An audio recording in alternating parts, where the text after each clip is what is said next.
In order to address some customer complaints of a gas or oil or hot rubber odor coming from the engine area from some Subaru Ascents from 2019 through 2022 and Subaru Legacy and Outback 2.4 turbos from 2020 to 2022, Subaru introduced a new PCV hose design and new clamps, and issued TSB 11-204-23.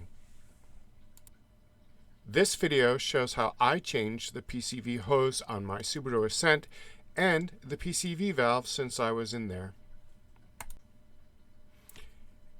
And remember, I am not your Subaru technician. Always discuss any suggestions or videos that you find, whether mine or other people's, with your authorized Subaru service technician. I of course needed the replacement PCV valve hose, both seals for the intercooler, and 3-bond 1217G or H equivalent. I used a 12mm socket wrench and extensions. I used one of my torque wrenches. I used a set of bent nose pliers. I printed out a copy of the service instructions. Since I was in there, I decided to change the PCV valve as well. For that, I needed a 27mm semi-deep socket. And then the other thing I did was I did print out the TSB on it. So the great thing about spending a few bucks on STIS is that I have everything that I need to do this, showing me every single bolt that comes out, and then how to reassemble it, and what all of the torque values are that go along with it.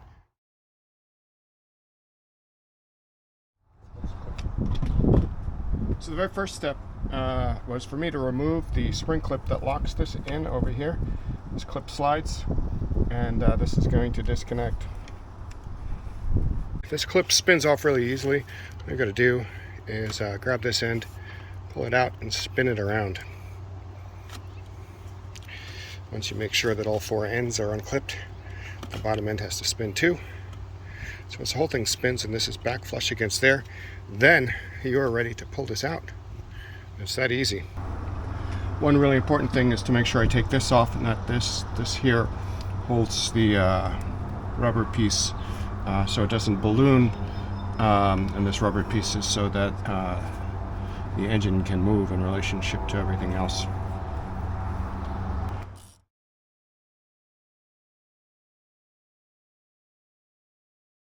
The next steps I do are remove these bolts, and these are 12mm.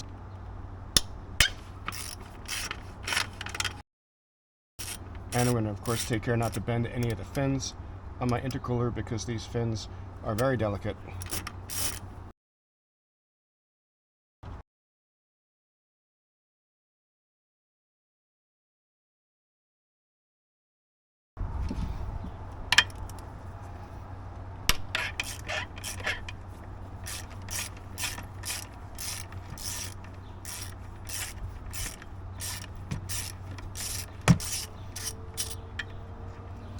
Now, as I'm following along the instructions, I have one bolt on the top over here, at the top of the intercooler. I don't need to take off the 2 lower ones here yet. Now, the intercooler is on bushings, so I have to be a little bit careful that I don't lose or damage those as I take the bolts out.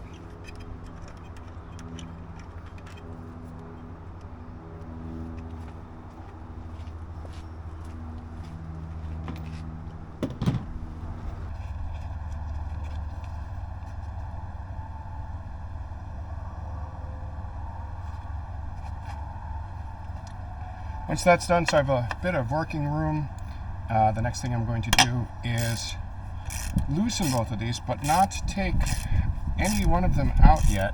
I'm going to loosen that one, and I'm going to loosen this one. Now, once I've loosened both of those, that way the bracket's not pivoting and trying to dig into here on a tight bolt. You can see that it was moving a little bit as I was loosening. So I'm using one to hold the bracket so it doesn't swivel when I loosen the other one.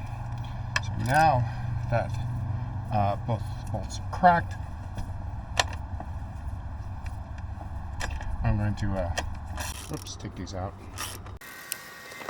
Once I have this last bolt out on this, I'm going to take the arm out and get it out of the way. At this point, this is where I'm going to become aware that this one bolt, which goes into this one hole, is the only one that's a different size. All of the rest of them are the same and are interchangeable. So I'm just going to go here when I put this back together. Otherwise, everything else is the same. Next up is carefully removing the intercooler, and the plastic piece here sits under the slip, the mounting bracket here, and sits on top of this mounting bracket here. So what I'm going to do, because now it doesn't have the arm over here to kind of hold this, is I'm going to just push back, lift, pull like this, and I'm going to disconnect from this pipe here, which is one of the places I'm going to put a new washer. And once I've got everything cleared, I'm going to take this, pull it forward, and the reason I'm pulling this forward is so I can clear the back, not just my nameless strut tower brace, but also all of my AC stuff. And then I'm going to come into here and lift very gently. I'm not going to push my fingers on the fins. I'm lifting on the plastic and lifting out.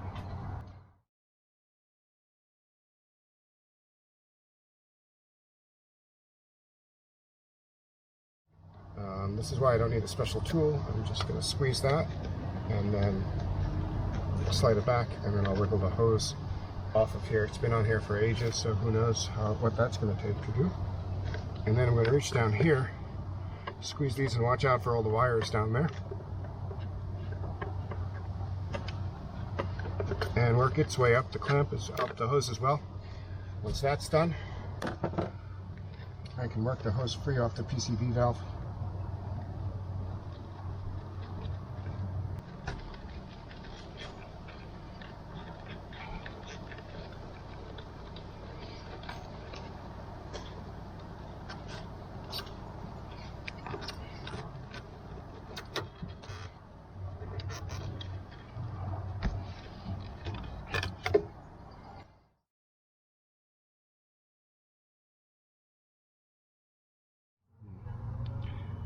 As with many things Subaru, as you're trying to find tools that fit, it's very important to keep in mind that you might need special sized tools to get things to work. So in this case, I'm using a semi-deep 27mm socket for the PCV valve. And the reason why is because this pipe here, I do not want to break. This is my EGR pipe, and I want to have not just enough room so that the socket clears it when it's down there, but as I am threading out the PCV valve, the socket's clearing it so that this can go as high up as necessary, which is about right there, without the socket banging into the pipe and damaging anything. So that's really important when you're doing it, is make sure you have the right tool. Then I got a nice thin enough extension here that's not going to rub or hit the pipe. And then of course when I take it out, I need to be really careful. I don't want to damage anything.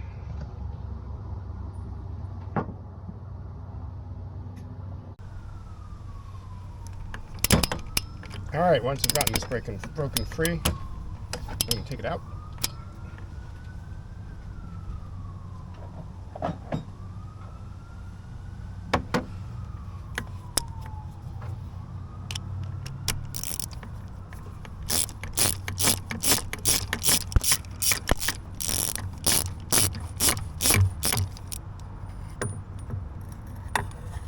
Carefully not drop anything in that area either.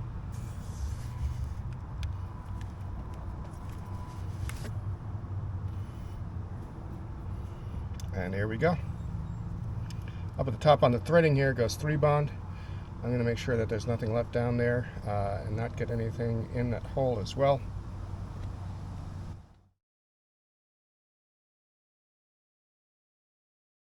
Once I poked a hole in the cap, I'm going to use a pair of very sharp scissors, a razor blade to work as well, and just cut the tip, slight angle there, so that I can then start applying this to here. Slowly come out. I don't want to do too much.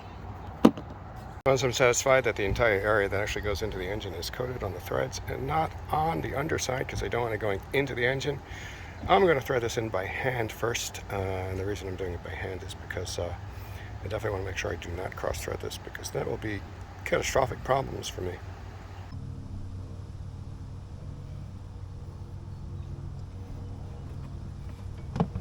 So very carefully with 3M, with the 3 bond equivalent on the mating surfaces, I'm going to put this down into the hole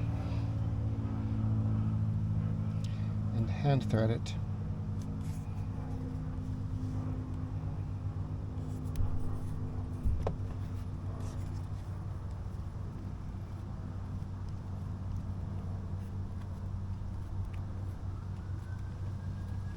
Once I've gotten it hand threaded a few turns, so I'm down now about 3 or 4 threads into it solidly, and it's spinning nicely like it should. Then I'm going to put this on top and spin it down a bunch more. Once I've completed that, I'm going to take my torque wrench. I'm going to set my torque wrench to 18.4 pound-feet of torque.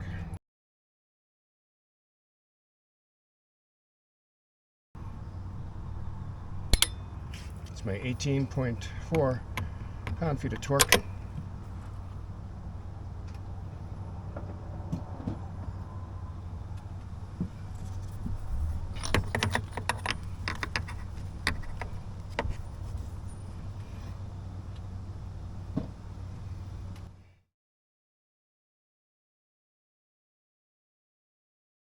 Here you can see the old and new PCV hose and clamp. It's hard to tell the difference, but you can see that the clamp is definitely a little bit bigger and bulkier, and part of that's to fit the bigger hose there. And you can also tell that the hose itself is considerably thicker. So this is what we're going to install, this one right here. Now as you do put this in, your bottom end is a straighter edge, and your top end there is the curved edge. Alright, so as I'm putting this in, I'm going to make sure that I have my clamps aligned the way that I want them.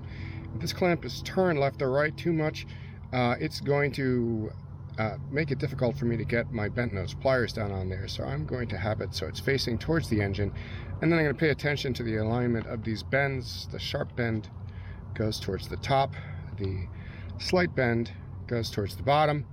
I'm going to pay attention to the bottom first, not the top, and I'm going to watch out for my wiring here. I could just pop these out by squeezing the 2 tabs and get it out of the way if I needed to, but I do have enough working room. This hose will flex it a little bit. I'm going to just sit it on top of the PCV valve. Once I've done that, I'm going to make sure it goes down a little bit, and then I'm going to rotate to about the angle that I need so that these 2 pieces here align. Once I've done that, I'm going to flex the pipe a little bit right here so that I'm not putting any pressure on the EGR pipe, and I'm going to wiggle it all the way down. Now that it's all the way down, just a little bit of a twist there. I'm going to make sure this is aligned. I'm going to make sure that the hose is the proper angle without any pressure before I put this end in. I don't want to twist it and then to try and bend and twist the hose. I want there, because the hose is form fitted, I don't want there to be any twist pressure on it like that or like that. It shouldn't be like that or like that. So you're going to notice that I'm going to get a perfect alignment with that, and then I'm going to back off this hose right here a little bit, and I'm going to bend it right here. I'm going to flex it in, align that. When you do that, it's going to kind of make the opening a little bit of an oval. So once you've got it on there, just kind of squeeze the sides here, left and right. That's what I'm going to do, is squeeze that, wiggle it a little bit. It's going to pop itself on, and then I'm going to push it all the way in. It gets pushed in all the way flush. I see this little white line here that aligns with the white paint line right here. There's one on the bottom that I could see if my engine was clean, but it's not. And then I'm going to make sure that the hose butts up all the way against that, because it does butt up all the way against that. In my case, this clamp is a little bit too tight there. So I'm going to grab my bent nose pliers here. I'm going to move the clamp back just a little bit so I can get that seated. I'm going to do the same thing with the bottom just to make sure. Now, this should situate itself all the way flush against the intake there. Now that it's flush against the intake, I'm going to take my bent nose clamp again and my bent nose pliers again, squeeze this and slide it up to right there. It shouldn't be all the way at the edge, of course, and it shouldn't be all the way past the ridge here, because you do want to make sure that the entire thing, is on that piece of plastic on the intake. So if I take a look at this here, I can see that I've got about that much of a gap at the top, which is about the same amount that I have over here on that side. And I know that I've done that properly. I'm going to now make sure that my bottom is situated all the way down, and it is, which means the only thing else I have to do for my hose change is to squeeze that clamp, slide it down to the right place, and I'm done. This is again where how that clamp is turned is very important, because it is very difficult if it's turned too much left or right.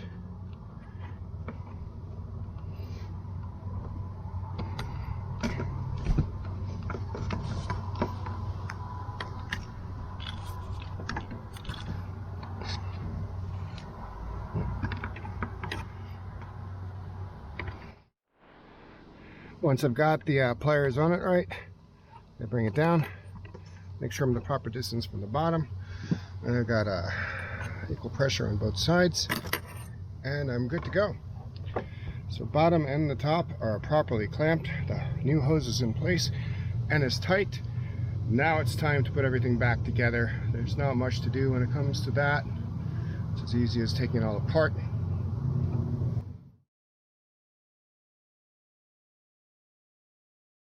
Now I'm going to clean up a little bit of this oil in here first. This is normal. Once I've got this cleaned up, I'm ready for my washers and putting everything back together. So, first thing I'm going to do is, there's going to be a washer in here. I'm going to pull it out and not reuse that at all. And then I'm going to put in its replacement. This gasket is ridged on both sides, actually kind of all sides. All four sides have ridges. It is uniform, so it doesn't matter which direction I stick this in. It just matters that I stick it in, and that it sits in the right place. So there is a little ridge in here, and so there's a first lip here.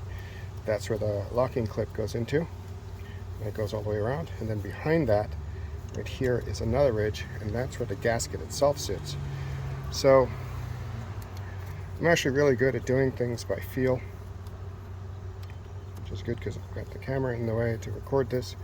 But I'm just going to slide this into place like so, and now my gasket is in. Just like with the pipe that goes into the intercooler, this right here, there is going to be a ridge on the bottom. There's going to be a secondary locking piece, and you can see from all the mud from when I off-road why this seal is pretty important, because you don't want water getting into your intake. So to do this, it's going to be the same thing.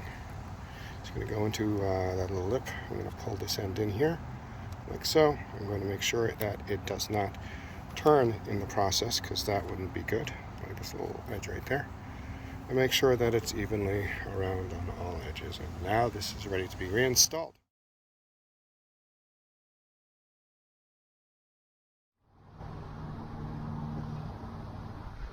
Next up is going to be putting the intercooler back into place. So I'm going to dip the back end in first, and then I'm going to align it and pull it forward.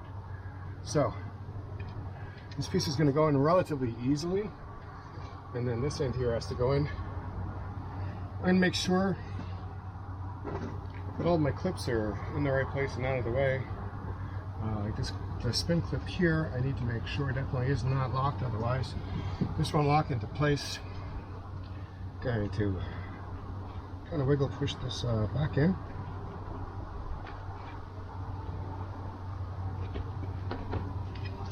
And once I know that this is properly mated, I'm going to then lock it in. Now the way to visually identify if it's locked or not is right down in here where this piece of clip goes down in here. You'll be able to see the ridge, the lip it's supposed to go into, and if it's not seated like that so that you can see an empty space for the clip, it's wrong. Once it starts backing out like that, that's wrong. So you're going to push this in and then seat the clip. I'm taking this spin clip, spinning it back around until it's locked.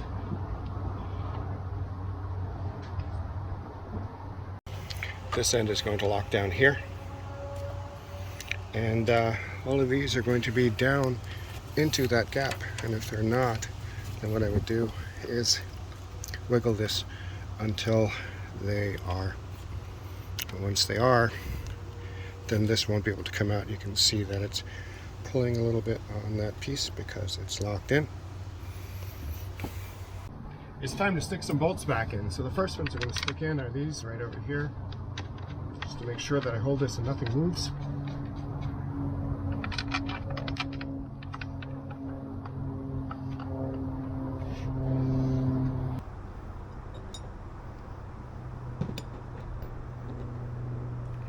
Then I'm going to reinstall my support arm, and I'm going to remember that this bolt here is the small bolt, the only bolt that's different out of all of these. I'm going to install that one. This one's really important because when you tighten that down, it's going to lift this up into place where it should be. So I'm going to tighten it down.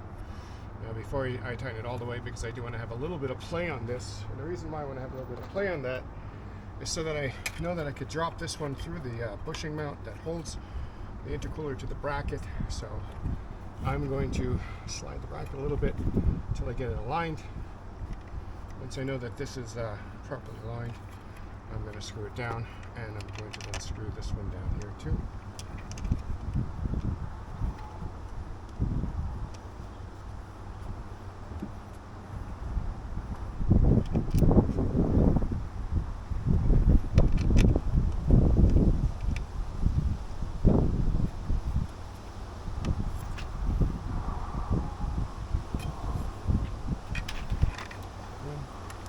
Holes are aligned, and it's back to 12mm socket to drop those down.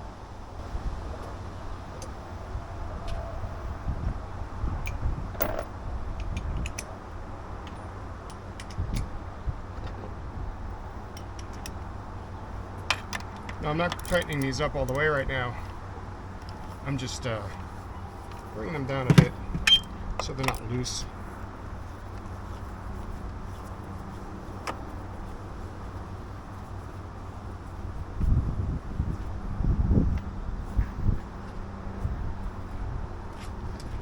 Then I'm jumping around to the far side here, and I'm going to do the same thing. That's part of the reason why I left this loose.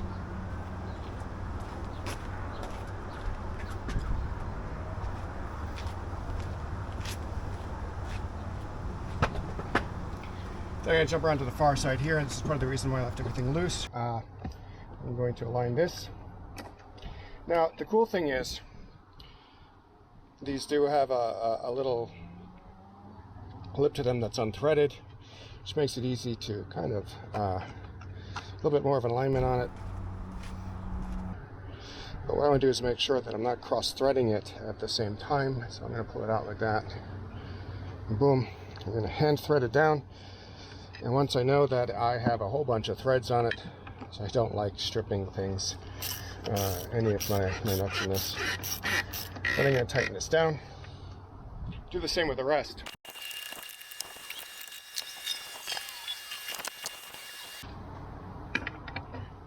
All the bolts I took out are 11.8. So we're going to torque all this down to 11.8.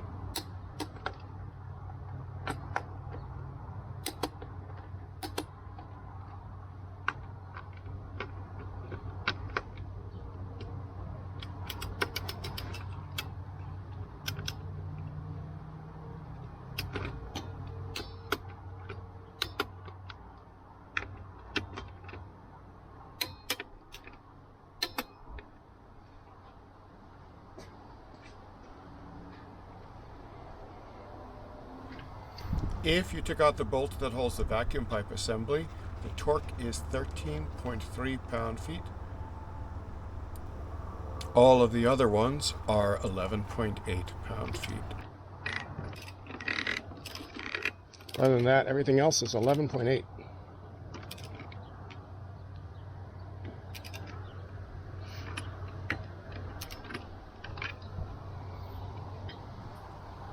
And that's it. I've installed a redesigned PCV valve and hose, and while I was down there, I also installed a new PCV valve, even though I don't think it needed it.